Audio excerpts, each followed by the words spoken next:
ناظرین، آپ دیکھ رہے ہیں اپنا پسندیدہ یوٹیوب چینل لرننگ پوائنٹ اور میں ہوں آپ کا میزبان اشرف علی نسیم۔ السلام علیکم ورحمۃ اللہ۔ ناظرین، آج کی اس ویڈیو میں آپ کے لیے دل کو چھو لینے والی مگر ایک بہت ہی دلچسپ اسٹوری لے کر حاضر ہوں۔ یہ کہانی طاہر نامی ایک شخص کی ہے، تو آئیے آج کی کہانی طاہر کی زبانی سنتے ہیں۔ صبح کا وقت تھا اور میں اپنی بیوی کے ساتھ ٹیبل پر بیٹھا ناشتہ کر رہا تھا۔ آج میں نے تہیہ کیا تھا کہ اس کو تحریم کے بارے میں بتا کر رہوں گا۔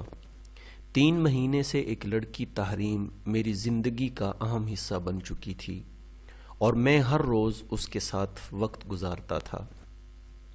میں تحریم کے ساتھ اتنا خوش تھا کہ میں نے سوچ لیا تھا کہ اپنی بیوی سائمہ کو طلاق دے دوں گا۔ بہت دنوں سے مسلسل کوشش کر رہا تھا مگر اس کو بتا نہیں پا رہا تھا۔ میں نے فیصلہ کر لیا کہ بس آج ضرور بتا دوں گا۔ میں نے سائمہ سے کہا، بیگم بس میرا تمہارا ساتھ یہیں تک تھا، میں اب کسی اور کو تہ دل سے پسند کرتا ہوں اور ہم دونوں شادی کرنے جا رہے ہیں، میں تمہیں چند دن میں طلاق دے دوں گا۔ میری بیوی آہستہ سے بولی، آپ ایسا کیوں کر رہے ہو؟ میں نے آگے سے کوئی جواب نہ دیا تو ایک دم غصے میں آ گئی، کھانے کا ڈونگا نیچے پھینک دیا اور اٹھ کر اوپر اپنے کمرے میں چلی گئی۔ میں نے سوچا کہ میں نے بالکل صحیح فیصلہ کیا ہے۔ طاہر بتاتا ہے کہ میں تحریم کے پاس چلا گیا۔ شام کو میں نے گھر پر وکیل بھیجا جس نے میری بیوی کو بتایا کہ طلاق کے بعد اس گھر کی مالک وہ ہوگی اور میرے بزنس کے 30% شیئر بھی اس کے ہوں گے۔ میرے وکیل نے فون کر کے مجھے بتایا کہ آپ کی بیوی نے یہ سب لینے سے انکار کر دیا ہے۔ مجھے اس کے انکار کی وجہ کچھ سمجھ میں نہ آئی۔ رات کو میں گھر لوٹا تو دیکھا کہ میری بیوی کمپیوٹر ٹیبل پر بیٹھی کچھ لکھ رہی تھی۔ میں نے دھیان نہ دیا اور تحریم کے بارے میں سوچتا ہوا سو گیا۔ صبح اٹھا تو میری حیرت کی انتہا نہ رہی۔ میں نے دیکھا کہ میری بیوی ابھی تک ٹیبل پر بیٹھی کچھ لکھ رہی تھی۔ میں اس کے پاس گیا اور پوچھا، کیا کر رہی ہو؟ کہنے لگی، آپ بے شک مجھے طلاق دے دیں مگر میری 2 شرطیں آپ کو ماننا پڑیں گی۔ میرا دل پگھل گیا۔ میں نے اس سے کہا، اوکے پرامس۔ میں نے اس سے شرائط پوچھی تو اس نے بتایا، پہلی شرط یہ ہے کہ آپ مجھے 1 مہینے کے بعد طلاق دو گے، تب تک ہم ایسے ایک ساتھ رہیں گے کہ ہمارا بیٹا سمجھے کہ ہم میاں بیوی ہیں، کیونکہ اس کے اگلے مہینے ایگزامز تھے۔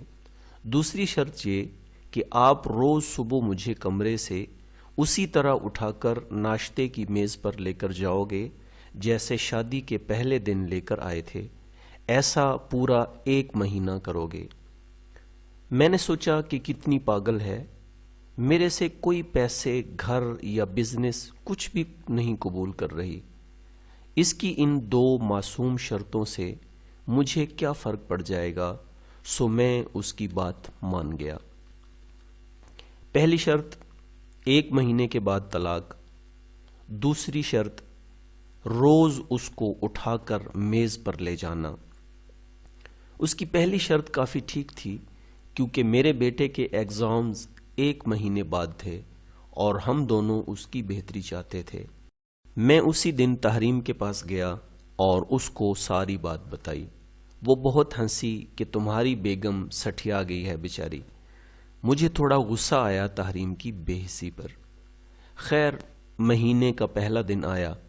میں نے صبح اپنی بیوی کو گود میں اٹھایا۔ عجیب لگ رہا تھا، مجھے ہنسی بھی آ رہی تھی۔ اسی لمحے میرا بیٹا آ گیا۔ وہ خوشی سے تالیاں بجانے لگا۔ ہم لوگ ہنس پڑے۔ میں نے میز پر بیوی کو چھوڑا۔ ہم سب نے ناشتہ کیا۔ بیٹا اسکول چلا گیا، میں اپنے آفس اور بیگم اپنے دفتر۔ کچھ نہ بدلا، میں اسی طرح شام کو تحریم کے ساتھ تھا۔ روز صبح اسی طرح ایک بار میں بیگم کو گود میں اٹھا کر ٹیبل پر چھوڑ دیتا اور اس سے میرا بیٹا بہت خوش ہوا کرتا تھا۔ بس ایک بات عجیب تھی کہ میری بیوی کا وزن روز بروز کم ہوتا جا رہا تھا۔ ایک دن میں نے اسے اٹھایا تو مجھے یوں لگا کہ جیسے اسے بخار ہو۔ میں نے پہلی دفعہ اس کی جھریاں دیکھیں اور پھر اس کی بالوں کی چاندی۔ مجھے اپنے اوپر شدید غصہ آیا کہ میں نے اس کی اتنی فکر کیوں نہ کی جتنا کہ کرنی چاہیے تھی۔ خیر پھر وہی روٹین۔ اگلے دن میں نے اپنی بیوی کو اٹھایا، اس نے میرے گلے میں بازو ڈالے تو مجھے اس پر بہت پیار آیا۔ میں اس کی مہک کو اپنے اندر جذب کر رہا تھا۔ اسی وقت میرا بیٹا بھاگتا ہوا آ گیا۔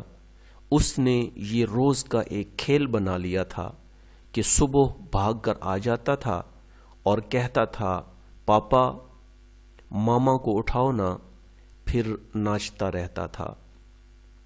میری ہر صبح پہلے کی صبح سے بہتر ہونے لگی تھی۔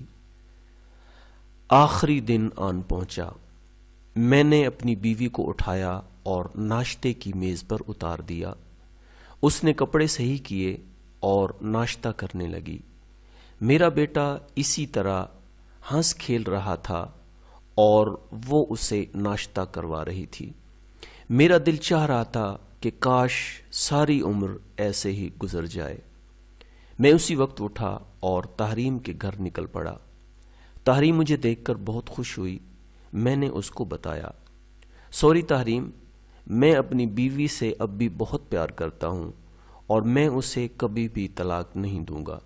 میں نے شادی کے پہلے دن جب اسے اٹھایا تھا تو میں نے خود سے وعدہ کیا تھا کہ آخری دم تک اس کا ساتھ دوں گا۔ یہ سن کر تحریم چلانے لگی اور زور زور سے رونے لگی۔ میں بھول گیا تھا کہ اب میری بیوی مجھے کیسی دکھتی تھی۔ ہم میں دوری آ گئی تھی، مگر روز صبح اس کو اپنی گود میں اٹھا کر میں نے دوبارہ اسی پیار کو محسوس کیا تھا جو ہم دونوں میں پہلے تھا۔ سب سے بڑھ کر یہ کہ میرے بیٹے کا ہنستا ہوا چہرہ میرے اندر سکون بھر دیتا تھا۔ میں اپنے گھر واپس چل پڑا کیونکہ آج اتوار تھا اور سب کی چھٹی تھی۔ میں نے سوچا کہ اپنی بیوی کو یہ اچھی خبر دیتا ہوں۔ اندر گیا تو نیچے کوئی نہ تھا۔